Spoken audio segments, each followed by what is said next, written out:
Halo guys, Assalamualaikum warahmatullahi wabarakatuh. Kembali lagi di channel saya, Diari PKH. Sahabat YouTube, bagaimana kabarnya hari ini? Semoga sahabat YouTube semua dalam keadaan sehat, tambah rizkinya, dan tentunya semakin sukses. Pada kesempatan kali ini saya akan menginformasikan kepada sahabat YouTube semua tentang akhirnya yang ditunggu-tunggu datang juga. 5 hal ini sudah dilakukan menjelang pencairan PKH tahap 3 dan juga BPNT periode Juni hingga Juli tahun 2022. Dan nomor 4 yang menentukan cair tidaknya bantuan PKH dan juga BPNT ya sahabat YouTube. Nah, kira-kira informasi selengkapnya seperti apa? Simak video ini hingga akhir, jangan di skip supaya tidak menimbulkan gagal paham dan tentunya salah paham. Bagi yang baru gabung dan baru kenal dengan channel Diari PKH, saya ucapkan selamat datang dan terima kasih banyak. Saya mohon bantuannya kepada sahabat YouTube semua untuk terus mendukung channel Diari PKH dengan cara like, share, komen, dan tentunya silakan di subscribe channelnya, aktifkan notifikasi loncengnya supaya sahabat YouTube semua tidak ketinggalan di video-video terbaru di channel Diari PKH ini. Dan silakan di share ke grup-grup media sosial sahabat YouTube semua apabila video kali ini bermanfaat. Oke sahabat YouTube, langsung saja saya akan melanjutkan informasinya tentang akhirnya yang ditunggu-tunggu datang juga. 5 hal ini sudah dilakukan menjelang pencairan PKH tahap 3 dan juga BPNT periode Juni hingga Juli tahun 2022. Dan nomor 4 merupakan yang menentukan cair tidaknya bantuan PKH dan juga BPNT ya sahabat YouTube. Nah, langsung saja 5 hal yang sudah dilakukan menjelang pencairan bantuan PKH tahap 3 tahun 2022 dan juga BPNT periode Juni hingga Juli tahun 2022. Yang pertama tentunya yang sudah dilakukan oleh para SDM, pendamping sosial program Keluarga Harapan, adalah melakukan pertemuan kelompok atau P2K2, pertemuan peningkatan kemampuan keluarga ya sahabat YouTube, atau istilahnya FDS, atau kalau di daerah saya, di dampingan saya ini lebih sering dikenal dengan sebutan sekolah PKH ya sahabat YouTube. Nah, di dalam pertemuan kelompok tersebut bukan hanya seputar informasi-informasi terkini yang disampaikan oleh pendamping, namun di dalam pertemuan kelompok tersebut juga terdapat sebuah pembelajaran ya, baik itu terkait dengan modul kesehatan, modul pendidikan anak, pengasuhan anak, kemudian modul ekonomi ya sahabat YouTube, kemudian modul kesejahteraan sosial, dan juga modul-modul yang lain, utamanya yang terbaru ini terkait dengan penanganan stunting ya sahabat YouTube. Nah, diharapkan pembelajaran-pembelajaran tersebut mampu merubah mindset pola pikir para penerima manfaat ya, yang awalnya ini hanya menerima bantuan sosial, namun kedepannya bisa memanfaatkan bantuan sosial tersebut untuk memulai merintis usaha tentunya ya sahabat YouTube. Apalagi saat ini sudah mulai dibuat aturannya di Kementerian Sosial Republik Indonesia yang usianya produktif 40 tahun ke bawah nantinya akan dialihkan ke program pemberdayaan kelompok rentan ya sahabat YouTube.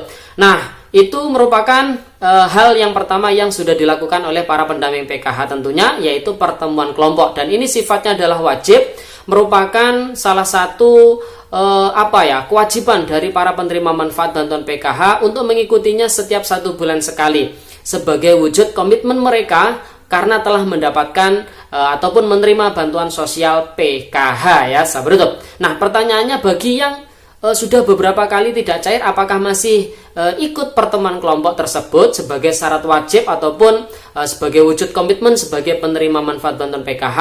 Tentu bagi saya pribadi, mereka yang tidak cair ini sudah tidak wajib ya sahabat YouTube untuk mengikuti kegiatan P2K2 setiap bulannya. Namun bagi yang masih cair ya, tentu itu merupakan hal yang wajib diikuti oleh para penerima manfaat ya sahabat YouTube.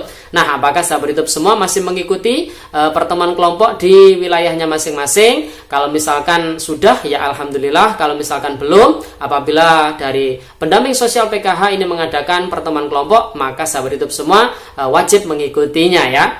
Kemudian hal yang kedua yang sudah dilakukan menjelang pencairan PKH tahap 3 dan juga BPNT periode Juni hingga Juli tahun 2022 adalah di mana SDM PKH, pendamping sosial PKH di wilayah tertentu ini sudah melakukan tindak lanjut temuan BPK ya sahabat YouTube, bahwasanya di beberapa hari yang lalu BPK ini menemukan keanomalian atau ketidakwajaran dalam penyaluran bantuan sosial, di mana salah satunya ada bantuan itu disalurkan kepada para penerima manfaat yang NIK-nya ini tidak valid, kemudian yang KPM-nya meninggal, KPM terindikasi PNS atau ASN ya. Nah, di beberapa wilayah, salah satunya di kabupaten kami, ada tindak lanjut temuan BPK tersebut. Para pendamping sosial PKH ini melakukan turun lapangan, namun tidak ke semua penerima manfaat ya. Jadi hanya penerima manfaat yang namanya ada di dalam data anomali tersebut. Nantinya si KPM-KPM tersebut dicek, di cross check ya, di foto KTP KK-nya, di foto kartu KKS-nya, dan juga di foto rumahnya beserta KPM-nya ya. Nantinya untuk foto rumah ini harus ada geotagging atau penitian koordinat. Kemudian hal yang ketiga yang sudah dilakukan menjelang pencairan PKH tahap 3 dan juga BPNT periode Juni hingga Juli tahun 2022 adalah di mana para pendamping PKH khususnya di wilayah kabupaten kami, yaitu Kabupaten Banyuwangi, dan saya rasa ini menyeluruh ya sahabat YouTube, di mana SDM PKH ini juga ikut andil dalam penanganan pengaduan masyarakat terkait dengan adanya lansia sebatang kara. Nah, ini kebetulan di bulan kemarin kita sangat disibukkan ya sahabat YouTube dengan adanya laporan dari warga, laporan dari masyarakat terkait dengan adanya lansia yang sebatang kara, di mana lansia ini ditinggal oleh keluarganya sendirian, tidak ada sanak famili ya sahabat YouTube yang mengurusnya. Mereka pun makan ini mendapatkan bantuan dari tetangga sekitarnya. Jadi sangat memprihatinkan. Oleh sebab itu kita para SDM PKH ikut andil dalam penanganan lansia sebatang kara tersebut dengan merujuknya ya ke rumah sakit terdekat tentunya.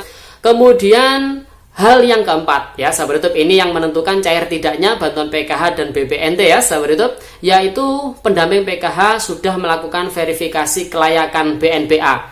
Jadi kita para pendamping sosial PKH ini juga diberi akun ya 6NG, di mana terkhusus yang kita dampingi atau yang kita lakukan proses verifikasi kelayakan BNPA ini adalah khusus para penerima manfaat bantuan PKH. Jadi bagi mereka yang sudah tidak layak, mungkin karena faktor meninggal, tidak ditemukan, sudah mampu, termasuk TNI, Polri, ataupun ASN ya sahabat itu, baik itu yang masih aktif ataupun yang sudah pensiunan, ataupun termasuk anggota keluarga dari ASN, TNI, ataupun Polri, maka mereka harus ditidaklayakkan sebagai penerima manfaat bantuan PKH ya sahabat itu. Begitu juga dengan BPNT. Namun untuk pendamping PKH ini di akun 6-nya, akun 6 engine-nya ini hanya terdapat KPM PKH saja. Sedangkan KPM BPNT murni ini tidak ada di akun 6NG para pendamping sosial PKH ya sahabat itu. Kemudian hal yang kelima yang sudah dilakukan oleh para pendamping PKH menjelang pencairan PKH tahap 3 dan juga BPNT periode bulan Juni hingga Juli tahun 2022 terkhusus di wilayah kabupaten kami, Kabupaten Banyuwangi, kita sudah melakukan pengusulan atau pengajuan bantuan STB TV digital secara gratis untuk para KPM PKH ya sahabat itu. Namun yang diajukan ini adalah KPM PKH yang masih aktif tercatat di DTKS tentunya. Bagi mereka yang sudah lama tidak cair, kemudian yang sudah keluar dari DTKS tentu tidak bisa diusulkan atau diajukan untuk mendapatkan bantuan STB TV digital secara gratis ya sahabat itu. Namun itu masih sebatas pengusulan, masih sebatas pengajuan. Jadi ACC-nya ya tergantung dari pemberi bantuannya ya sahabat YouTube, yaitu dari pemerintah tentunya. Nah sahabat YouTube, itu 5 hal yang sudah dilakukan menjelang pencairan PKH tahap 3 dan juga BPNT periode Juni hingga Juli tahun 2022. Nah terkait dengan yang ditunggu-tunggu akhirnya sudah datang. Nah hal tersebut terkait dengan bantuan prakerja ya. Jadi saat ini alhamdulillah gelombang 35 ini sudah dibuka ya sahabat YouTube. Jadi bagi sahabat YouTube semua yang mungkin ingin mendaftar program kartu prakerja, ini silakan mendaftar tentunya ya sahabat YouTube. Namun bagi sahabat YouTube semua yang sudah mendapatkan bantuan sosial dari Kementerian Sosial Republik Indonesia, ini memang dibatasi tidak bisa ikut ya sahabat YouTube. Namun bagi mereka yang masih belum terdaftar bantuan sosial dari Kementerian Sosial Republik Indonesia, masih bisa mengikuti program Kartu Prakerja ini. Dan dalam satu KK ini maksimal yang bisa mengikuti adalah 2 NIK ya sahabat YouTube. Jadi yang bisa mengikuti 2 NIK saja.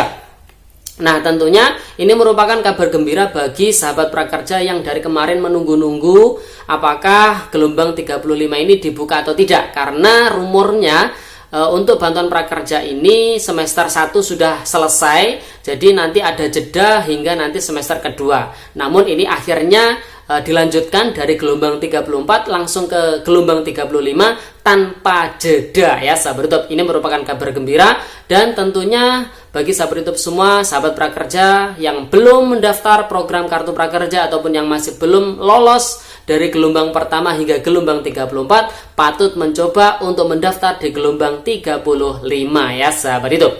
Oke sahabat YouTube, itu informasi pada video kali ini. Semoga videonya bermanfaat dan saya doakan semoga bantuan PKH dan juga BPNT ini segera dicairkan dengan lancar, tidak ada halangan apapun. Semua pemerhati channel Diari PKH ini bisa cair bantuan PKH-nya ataupun BPNT-nya ya sahabat YouTube.